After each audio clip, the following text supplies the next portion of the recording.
Hi everybody. Let's talk about analysis of variance, and we're going to talk about one-way ANOVA, and we're going to start at the very beginning, go back to the data level, and go from there.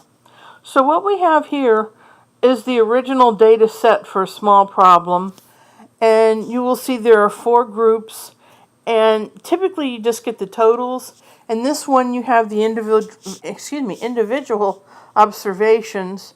So you have 11, 4, and 6, and that'll give you your total of 21.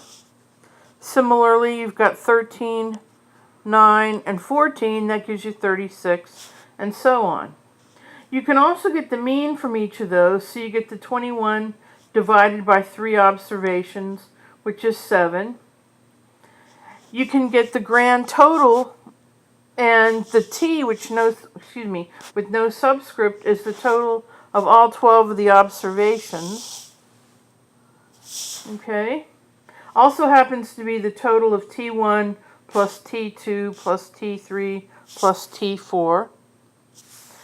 The grand mean is the 144 divided by 12, 12 being 12 observations, and that also happens to be 12. Now you might be wondering, where does this number come from?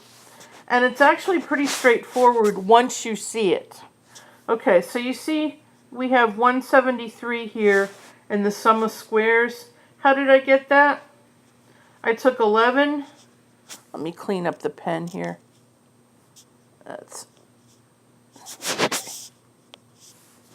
So I took 11 squared. That's even ickier. Hang on. 11 squared plus 4 squared plus 6 squared, and that gives me 121 plus 16 plus 36, and that gives me 173. So I did that for each one of those columns, and when I add those all up, that gives me the 2086. Okay? Now we'll come back to these data in a little bit, but that's essentially where the values are coming from.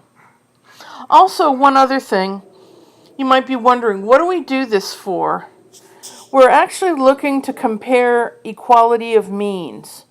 So in this case, we would have mu1 equal mu2 equal mu3 equal mu4 as our null hypothesis. We can't do this directly using z's and t's as we have been, so we have to set up this analysis of variance, and it actually uses the F distribution as you have seen. Okay, good.